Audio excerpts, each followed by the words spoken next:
Hi hello welcome to big TV. నేను మీ Gautami. Present Raj Tarun ఎక్కడ చూసినా ఇదే న్యూస్ ట్రెండ్ అవుతా ఉందన్నమాట. అయితే అటు రాజ్ తరుణ్ వర్షన్ అలాగే లావణ్య వర్షన్ కూడా మనందరం కూడా విన్నాం కదా. అయితే ఇందులో నిజాలు ఏంటి? రాజ్ తరుణ్ చెప్తుంది నిజమా లేకపోతే లావణ్య చెప్తుంది నిజమా? సో ఇప్పుడు ఇదే అంశం మీద మాట్లాడదాం. మనతో పాటు సినీ క్రిటిక్ దాసరి విజ్ఞాన్ గారు ఉన్నారు. ఆయనతో మాట్లాడి మరిన్ని విషయాలు అయితే తెలుసుకుందాం. నమస్తే అండి. నమస్తే అండి.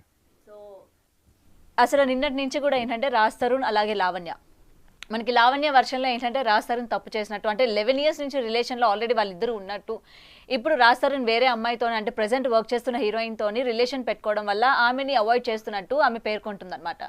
అలాగే మనకి రాజ్ తరుణ్ వర్షన్లో కూడా మనం విన్నాం, నిజానికి అతను తప్పేమీ లేదు, మొత్తం కూడా లావణ్యనే కావాలని చేస్తుంది అని చెప్పి.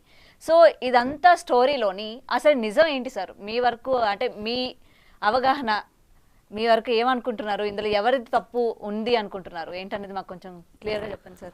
కంప్లీట్ ఒక క్రోనలాజికల్ ఆర్డర్లో వచ్చేద్దాం. ఇప్పుడు ఫస్ట్ నార్సింగి పోలీస్ స్టేషన్లో ఒక కేసు నమోదైంది, ఒక కంప్లైంట్ వచ్చింది. లావణ్య అనే అమ్మాయి కంప్లైంట్ ఇచ్చింది. పోలీసుల వెర్షన్ ప్రకారంగా ఏంటంటే లావణ్య అనే అమ్మాయి మా దగ్గరకు వచ్చింది. తను రాజ్ తరుణ్ మీద కంప్లైంట్ చేసింది. 11 సంవత్సరాలుగా వాళ్ళు లివింగ్ రిలేషన్లో ఉంటూ పెళ్లి చేసుకుంటానని చెప్పి మోసం చేశాడు. అలాగే ఏంటి ఇది అని అడిగినందుకు బెదిరింపులు, నిన్ను చంపేస్తాము అని వాళ్ళ తరఫు నుంచి బెదిరించారు. సో నాకు ప్రాణహాని ఉంది పలానా వాళ్ళ తరఫున నుంచి అన్నట్టుగా ఒకటి, ఆయన నన్ను మోసం చేశాడు, గుడిలో పెళ్లి చేసుకుంటానని ప్రమాణం చేసి నాతో ఇన్నాళ్ళు ఉండి మోసం చేసి వెళ్ళిపోయాడు అనేది ఈమె అభియోగం. ఓకేనా. నెక్స్ట్ ఇప్పుడు లావణ్య వర్షన్ చూద్దాం. తనేం చెప్తుంది, మేము 11 ఏళ్ళుగా కలిసి ఉన్నాము అండ్ గుడిలో నన్ను పెళ్లి చేసుకుంటానని ప్రమాణం చేశాడు. ఆ తర్వాత ఏంటో తెలియదు, నాకు నుంచి దూరంగా ఉంటున్నాడు. మొన్న 3 నెలల క్రితం ఇంట్లో నుంచి వెళ్ళిపోయాడు. కొత్తగా ఒక అమ్మాయి పరిచయం అయింది, మాల్వి మల్హోత్రా. ఆ అమ్మాయితో లివింగ్ రిలేషన్లో ఉంటున్నాడు అండ్ తనతో పాటు బాగా తిరుగుతున్నాడు. నేను మాల్వికి కూడా ఫోన్ చేసి నా రాజ్ తరుణ్ నాకు కావాలి, నువ్వు నా లైఫ్లోంచి వెళ్ళిపో అని కూడా ప్రాధేయపడ్డాను. అయినా సరే ఆమె వినిపించుకోలేదు. పైగా ఎదురుగా నన్ను బెదిరిస్తున్నారు, ఆమె వాళ్ళ తమ్ముడు నన్ను బెదిరిస్తున్నారు, నిన్ను చంపేస్తాము అది ఇది అని చెప్పేసి తన వెర్షన్. ఇప్పుడు రాజ్ తరుణ్ వెర్షన్, ఈయన దగ్గరికి కూడా అంటే చాలామంది వెళ్ళారు. తనేం చెప్పాడంటే, ఫస్ట్ ఆఫ్ ఆల్ నేను ఎక్కువ చెప్పలేను, ఇప్పుడు నేను లీగల్గా వెళ్తున్నాను. నా అడ్వైజర్ ఎవరైతే ఉన్నారో లీగల్ అడ్వైజర్, నేను కంప్లైంట్ అంతా రాసిన తర్వాత అది మీకు చూపించి అప్పుడు అన్నీ మీకు చెప్తాను. ఇప్పుడు నేనున్న ఈ టెన్షన్లో కొంతవరకు మీరు అడిగిన వాటికైతే సమాధానాలు చెప్తానని చెప్పాడు. ఫస్ట్ తను వెళ్తూ వెళ్తూ కార్ డోర్ తీసి వెళ్ళడానికి ప్రయత్నించారు అని వీళ్ళు అనుకున్నారు. కానీ అక్కడ ఏం జరిగిందంటే డ్రైవర్ ఎవరో పిలిస్తే ఎవరో అట్లా వెళ్ళాడు, కానీ మళ్ళీ వచ్చి వీళ్ళకి సమాధానం చెప్పాడు. ఇప్పుడు ఏం జరిగింది, తను చెప్పింది ఏంటంటే, ఒకటి జెన్యున్గా ఒక పదం చెప్పాడు. నేను ఇండస్ట్రీకి వచ్చిన కొత్తలో తను నాకు ఆశ్రయం ఇచ్చింది, సహాయం చేసింది. అండ్ వాళ్ళ తమ్ముడు నాకు చిన్నప్పటి నుంచి క్లోజ్, ఎప్పటి నుంచో. అలా తను మా ఫ్యామిలీకి కూడా బాగా క్లోజ్, బాగా తెలుసు ఒకరికొకరం. అందుకని చెప్పేసి తన ఆశ్రయం ఇచ్చినటువంటి ఇంట్లో ఉండాల్సి వచ్చింది.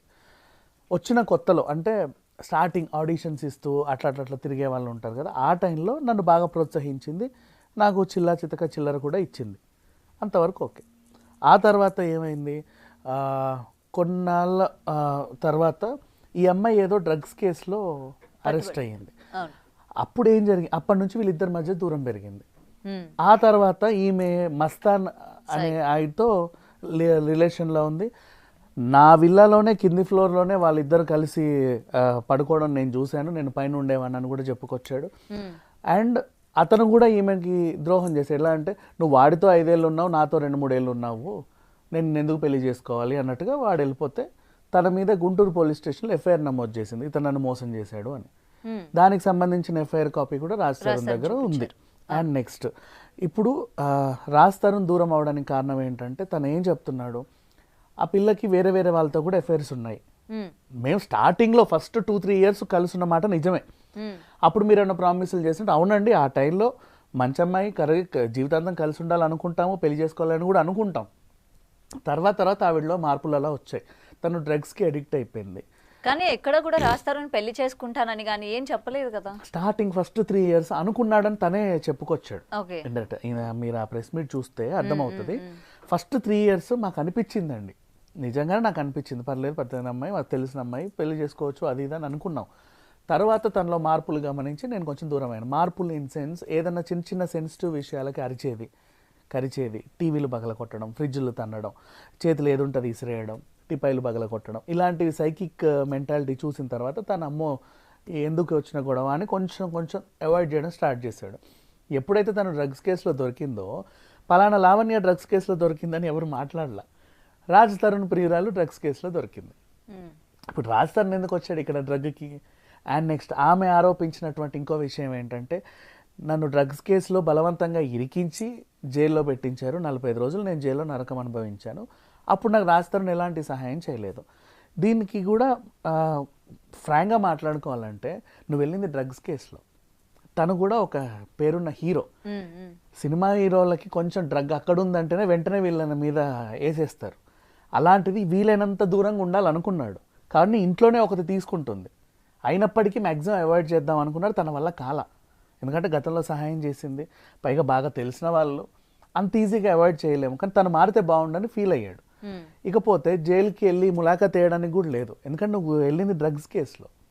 నీ దగ్గరకు వస్తే నా మీద కూడా వస్తుంది కదా అభియోగము, నేను తీసుకున్నానేమో అనుకుంటారు. అందుకు తను కొంచెం దూరం పెట్టాడు.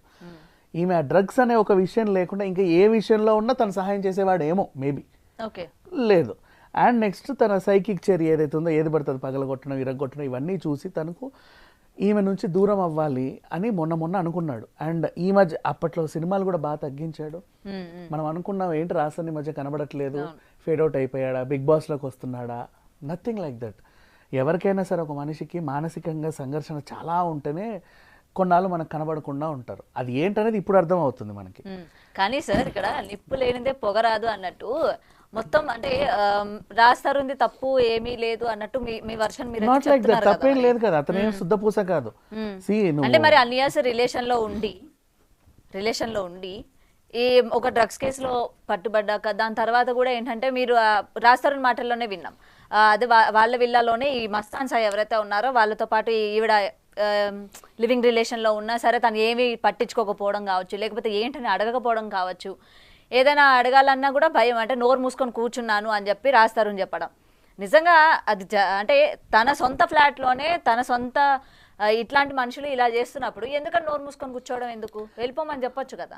వెళ్ళిపో అని మనం అనుకుంటాం కానీ యాక్చువల్గా అంటే తన దగ్గర ఏమైనా ఇట్లాంటివి రాస్తారంకి సంబంధించి ఎవిడెన్సెస్ ఉన్నాయి, ఒకవేళ బయటికి పంపని చెప్తే ఇట్లాంటి మళ్ళీ మీడియా ముందు పెడతది అని చెప్పి భయంతోనే ఆయన వెళ్ళమని చెప్పలేదు. ఇది కాదు కానీ ఇంకో టైప్ ఆఫ్ భయం వచ్చింది. ఎలాంటిది అంటే ఇప్పుడు ఈ అమ్మాయిని కొంచెం దగ్గరున్నప్పుడు మాట్లాడకుండా అవాయిడ్ చేస్తేనే సైకిక్ అయిపోయింది. అలాంటిది నేను ఒక్కసారిగా తను వదిలించుకోవాలని చూస్తున్నానని తెలిస్తే, ఇన్ కేస్ తను ఒకవేళ ఫ్యాన్కు చున్నీ కట్టి నా పేరు రాస్తే చెప్పలేం కదా. ఆ టైప్ ఆఫ్ మనిషి అలాగే ఉంది, డ్రగ్స్కి అడిక్ట్ అయ్యింది, పిచ్చిగా సైకిక్గా బిహేవ్ చేస్తుంది. ఏదో ఒక మంచి ముహూర్తం రోజు ఫ్యాన్కు చున్నీ కట్టి నీ పేరు రాస్తే ఏంటి పరిస్థితి? ఆమంత సెన్సిటివ్, దీన్ని ఎలా వదిలించుకోవాలా అన్నట్టుగా ఆయన అనుకున్నాడని తను చెప్తున్నాడు.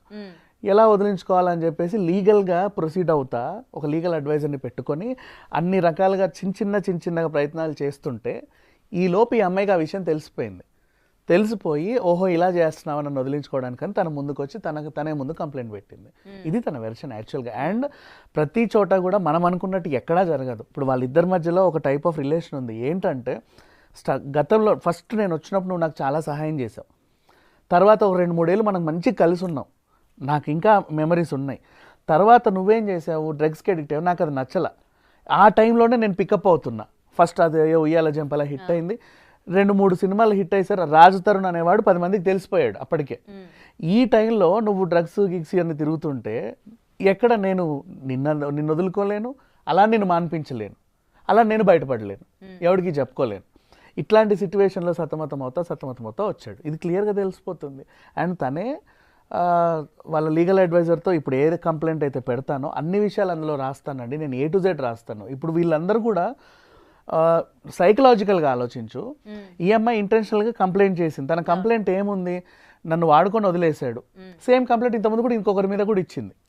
నెక్స్ట్ ఈ అమ్మాయి ఆల్రెడీ డ్రగ్స్ కేసులో నిందితురాలు, అంటే జైలు వెళ్ళి 45 days ఉండి వచ్చిందంటే ఇప్పుడు ఇవాళ రేపు మనకి చాలా మంది సెలబ్రిటీల పేర్లు వినిపించిన వాళ్ళు ఎవరు జైలుకి వెళ్ళారు అంటే పోలీసులు అంతా ఈజీగా సింపుల్గా తీసుకెళ్ళాలి, పడేరుగా. సంథింగ్ ఏదో ఎవిడెన్స్ ఉంటేనే కదా పడేస్తారు, తప్పు లేకుండా చేయరు కదమ్మా. సో అందుకని అంటే వాళ్ళు అన్ని విధాలుగా చూసి అవును ఈవిడేదో తీసుకుంది అని నిర్ధారించేనే కదా తను జైలుకి వెళ్తుంది. ఆ విధంగా నిందితురాలై ఉంది, జైలుకి వెళ్ళి 45 days ఉండి మరీ వచ్చి, అంటే 3 times బెయిల్ కూడా నిరాకరించారు. ఓకే 45 days ఉండడం అంటే ఏంటి, 3 సార్లు బెయిల్ నిరాకరిస్తేనే 45 days ఉంటారు. ఓకే అవునా? అంటే ప్రతి 14 daysకి బెయిల్ పెట్టుకుంటా ఉంటే నిరాకరించారు, లేదు మా దగ్గర పక్కా ఎవిడెన్స్ ఉంది అని. సో ఆ విషయంలో ఇతను ఆమెని దూరం చేయాలి అనుకునే టైంలో తన సెన్సిటివిటీ చూసి ఒక వింత భయం వేసింది.